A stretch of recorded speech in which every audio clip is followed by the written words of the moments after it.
Today we are going to the decastration of the sonnet number 18, Shall I Compare Thee to a Summer's Day by William Shakespeare.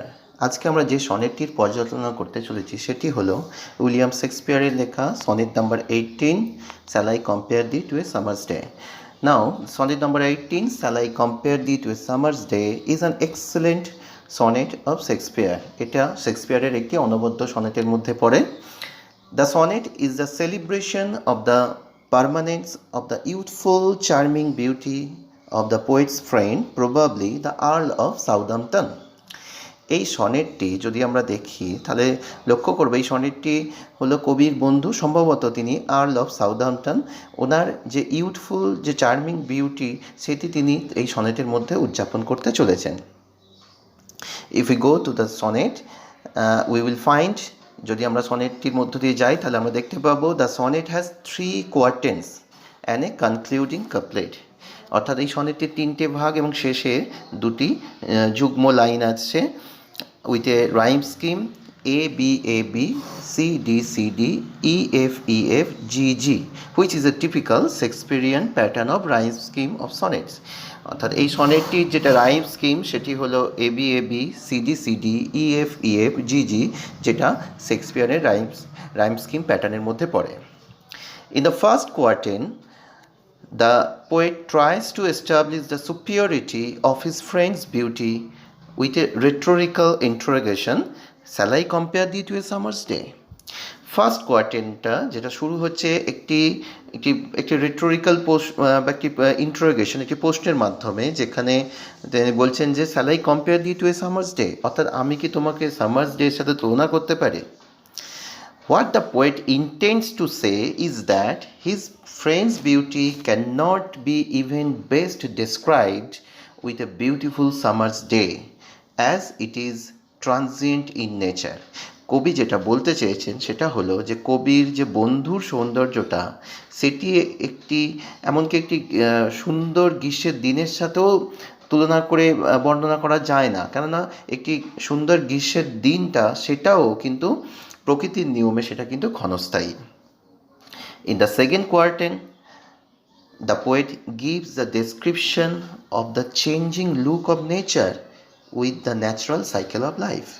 Second কোয়ার্টেনে গিয়ে আমরা দেখতে পাচ্ছি যে কবি প্রকৃতির যে পরিবর্তনশীল সেটা দেখিয়েছেন, প্রকৃতির স্বাভাবিক নিয়মে যেটা ঘটে থাকে সেটা আমরা দেখতে পাচ্ছি। In the third quatrain the poet makes an effort to confer the immortality of his friend's beauty through his immortal verses.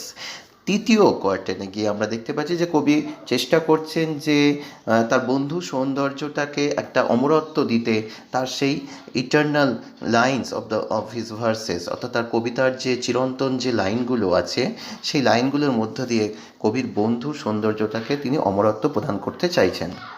In the concluding couplet, অর্থাৎ শেষের দুটো লাইনে যদি আমরা যাই, the poet asserts his firm conviction about the survival of his poetry over the taste of generation after generation. অর্থাৎ কবি শেষের দুটো লাইনে দেখেছেন তার যে নিশ্চিতভাবে তিনি তার ধারণা প্রদান করেছেন যে তার কবিতার যে অমরত্ব জেনারেশন আফটার জেনারেশন, অর্থাৎ যুগের পর যুগ ধরে তার কবিতাটি অমর হয়ে থাকবে। And thus the eternal lines of his poetry will give the deathless existence of his friend's beauty. এবং এইভাবেই তার সেই কবিতার চিরন্তন লাইনগুলোর মধ্য দিয়ে তিনি তার বন্ধুর সৌন্দর্যটাকে অমর করে রাখবেন। Thus we can say that the sonnet deals with two themes. আমরা বলতে পারি যে সনেটের দুখানা থিমস নিয়ে এখানে আছে। One is the transitoriness of life and other is the eternity of his poetry. একটা হচ্ছে জীবনের যে ক্ষণস্থায়িতা আর একটা হচ্ছে তার কবিতার অমরত্ব। Next we will discuss about the title of the sonnet. Like most other sonnets of Shakespeare sonnet sequence, this sonnet is untitled and it is marked as sonnet number 18. যদি আমরা Shall I Compare Thee to a Summer's Day টাইটেলটা নিয়ে আলোচনা করি তাহলে আমরা বলবো যে শেক্সপিয়ারের যে অধিকাংশ সনেট সিকোয়েন্স ছিল, শেক্সপিয়ার যে 154টি সনেট লিখেছেন তার অধিকাংশ সনেট সিকোয়েন্সই কিন্তু আনটাইটেল, অর্থাৎ তার নামকরণ নেই and this sonnet, shall I compare thee to a summer's day, is marked as sonnet number 18 এবং এই সনেটটি 18 নম্বর সনেট হিসাবে কিন্তু চিহ্নিত আছে। But every poem when treated separately should have a title, কিন্তু যখন আমরা কোনো কবিতা পড়ি না কেন তার একটি নিশ্চয়ই তাকে আলাদা করার জন্য একটি টাইটেল থাকে। So in the conventional manner the sonnet has a title which Echoes the first line of the sonnet. সুতরাং চিরাচরিত প্রথা অনুযায়ী যে এই সনেটেরও একটি টাইটেল আছে, যেটা কি না এই সনেটের প্রথম লাইনটারই প্রতিধ্বনিত হচ্ছে। The title of the sonnet is a rhetorical interrogation which implies that the beauty of his friend cannot be best described even by comparing it with a beautiful summer's day. সনেটের টাইটেলটা কিন্তু একটা রেটোরিক্যাল ইন্টারোগেশন, একটা প্রশ্নবোধক, যেটা ইঙ্গিত করছে যে কবির বন্ধু সৌন্দর্যটা এমনকি একটি সুন্দর গ্রীষ্মের দিনের সাথে তুলনা করে বর্ণনা করা যায় না। Through the title of the sonnet, as well as with the first line of the sonnet, the poet makes his intention clear that the beauty of his friend is far more lovely and more temperate than a summer's day, which is transient in nature.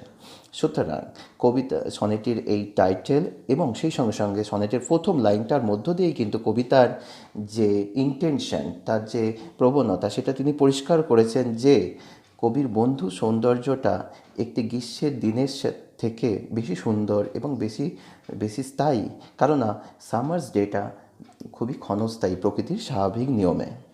So the title and the first line clearly brings out the poet's intention and the theme of the sonnet.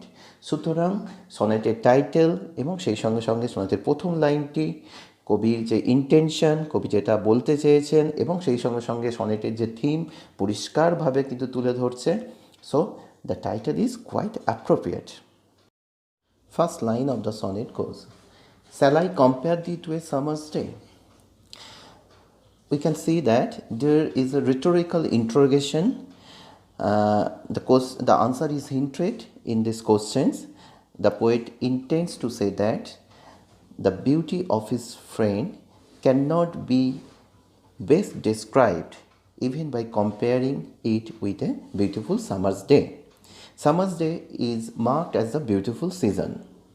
So the প্রথম line যেটা, shall I compare thee to a summer's day, অর্থাৎ আমি কি তোমাকে একটি গ্রীষ্মের দিনের সাথে তুলনা করতে পারি, এটার মধ্যে একটি প্রশ্নবোধক আছে এবং এই প্রশ্নের মধ্য দিয়েই কিন্তু তিনি উত্তরটা ইঙ্গিত দিচ্ছেন। উত্তর ইঙ্গিত পাওয়া যাচ্ছে কি, যে আমি তোমাকে, দি মিনস ইউ মিনস তোমাকে, অর্থাৎ এখানে দি বলতে বোঝানো হচ্ছে কবির যে বন্ধু, probably the Earl of Southampton, ওনার সৌন্দর্যকে তিনি গ্রীষ্মের দিনের সাথে বলছে যে আমি কি তুলনা করতে পারি। অর্থাৎ তিনি বলতে চাইছেন যে আমি তোমার সৌন্দর্যটাকে গ্রীষ্মের দিনের সাথে তুলনা করতে পারি না, তার কারণ thou art more lovely and more temperate.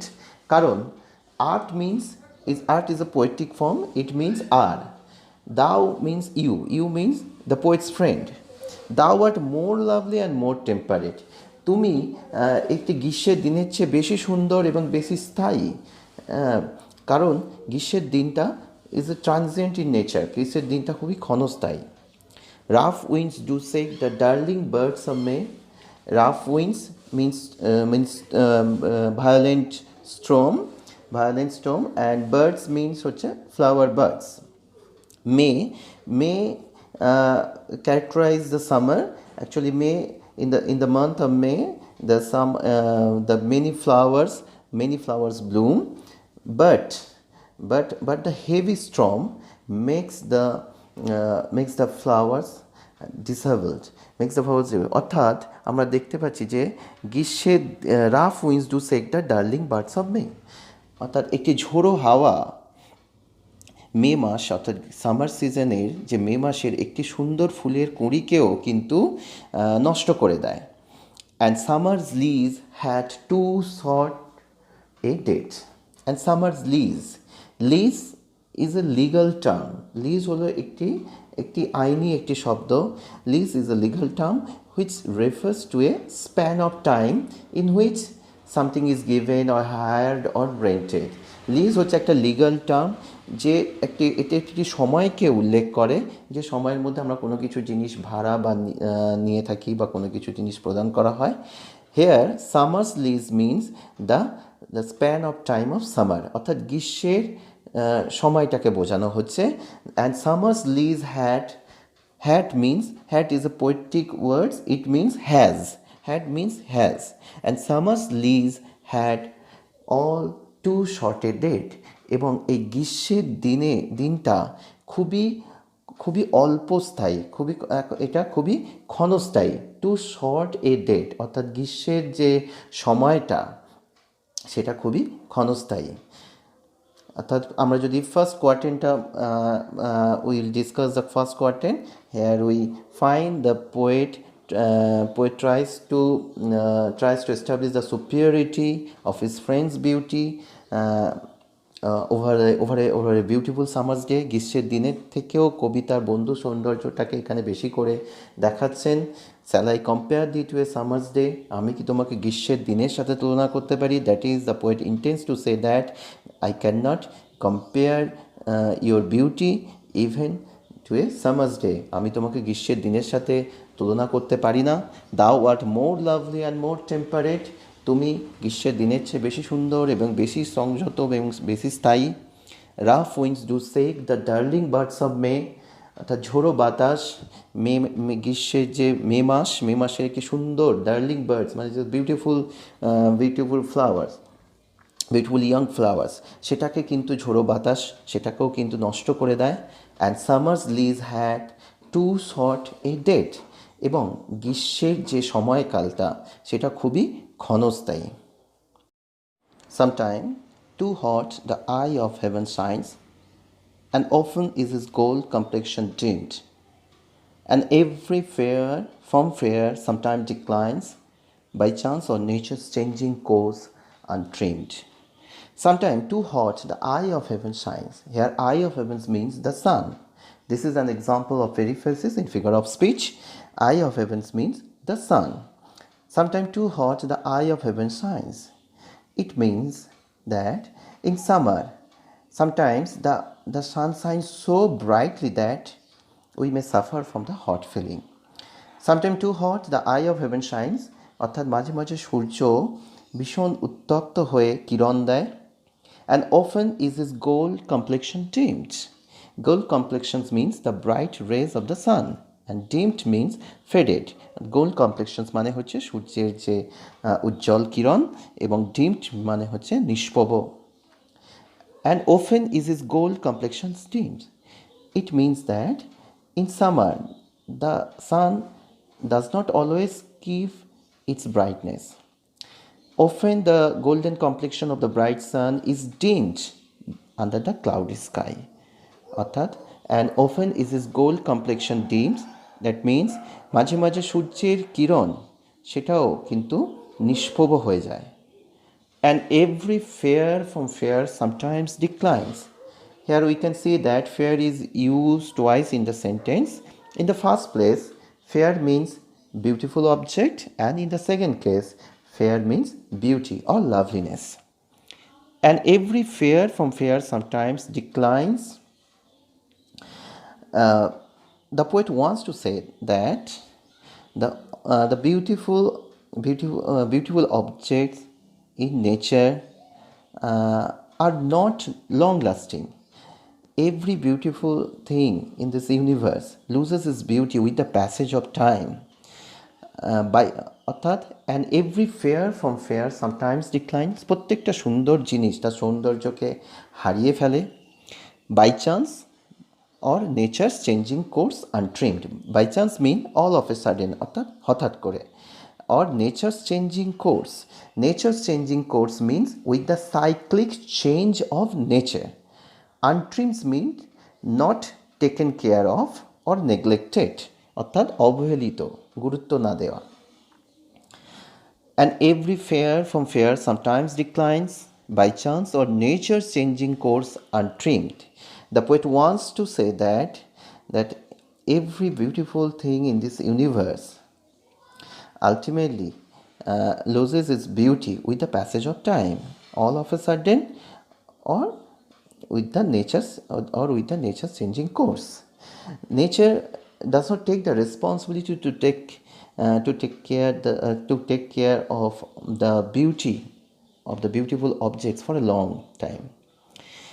So all these images are used by the poet to point out that the that a beautiful summer's day is not consistent or constant. The poet expresses the transient nature of a beautiful summer day.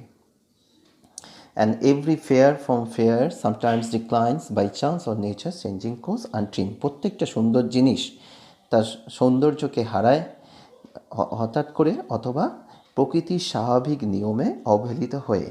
এখানে আমরা দেখতে পাচ্ছি যে কবি যে যে ইমেজেসগুলো ব্যবহার করেছেন, আই অফ হেভেন অর্থাৎ সূর্য, golden complexion and beauty of the beautiful things, এই যে ইমেজগুলো ব্যবহার করা হয়েছে সেটার কারণ হচ্ছে তিনি দেখাতে চেয়েছেন যে প্রকৃতির যে সৌন্দর্যের যে ক্ষণস্থায়িতা সেটা কিন্তু দেখানোর জন্য এই ইমেজেসগুলো ব্যবহার করেছেন। So in the second quatrain we find that the poet tries to describe the changing look of nature with the cyclic change of time. Next, but thy eternal summer shall not fade, nor lose possession of that fair thou owest, nor shall date brag thou wanderest in his shade, when in eternal lines to time thou growest. But thy eternal summer, thy means your, thy is a poetic form, means your means the poet's friends. But thy eternal summer shall not fade. Eternal means endless, immortal. And fade, the poet is certain that his friend's beauty will not be the subject of decay.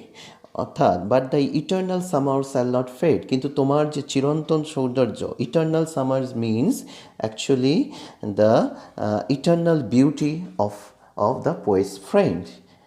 But the eternal summer shall not fade, কিন্তু তোমার যে চিরন্তন যে সৌন্দর্য সেটা কিন্তু কখনোই হারিয়ে যাবে না, সেটা কিন্তু কখনোই মুছে যাবে না। Nor lose possession of that fair thou ow'st. Ow'st means এখানে পজেসড, অর্থাৎ কবি যেটা বলতে চাইছে যে not lose possessions of that fair thou ow'st, the poet's friend is in possessions of eternal beauty, it will not be destroyed by time. অর্থাৎ কবির বন্ধুর সৌন্দর্য, not lose possessions of that fair thou ow'st, অর্থাৎ যে সৌন্দর্যটা তুমি অধিকার করে আছো সেটা কিন্তু কখনো হারিয়ে যাবে না। Nor shall date brag thou wanderest in his shade. Brag means proudly feeling. Date, we all know that date is the ultimate truth of life. No one escapes date. But here the poet asserts that the date cannot take away the beauty of the poet's friend. The poet's friend's beauty will be beyond the clutch of date.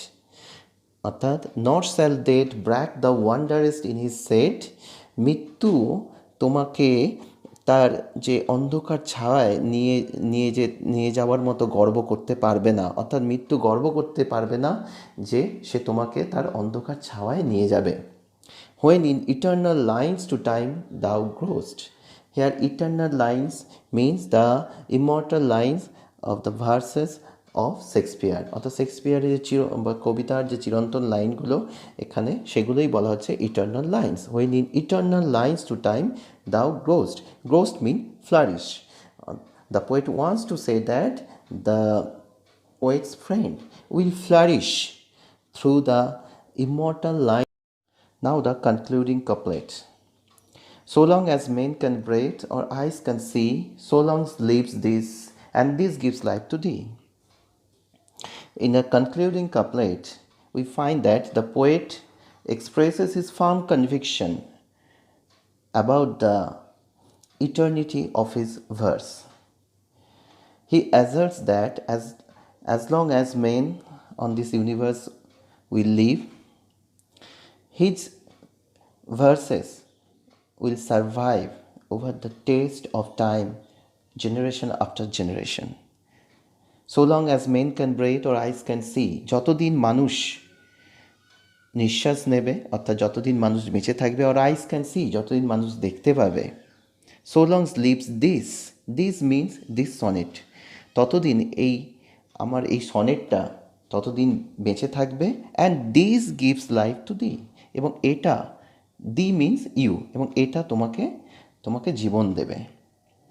অর্থাৎ the poet wants to confer the immortality of the poet's friend's beauty through the immortal line of his verse. অর্থাৎ যতদিন মানুষ নিঃশ্বাস নেবে, যতদিন চোখ দেখতে পাবে, ততদিন এটা বেঁচে থাকবে, এবং এই সনেটটাই তোমাকে জীবন দেবে এবং তোমাকে বাঁচিয়ে রাখবে।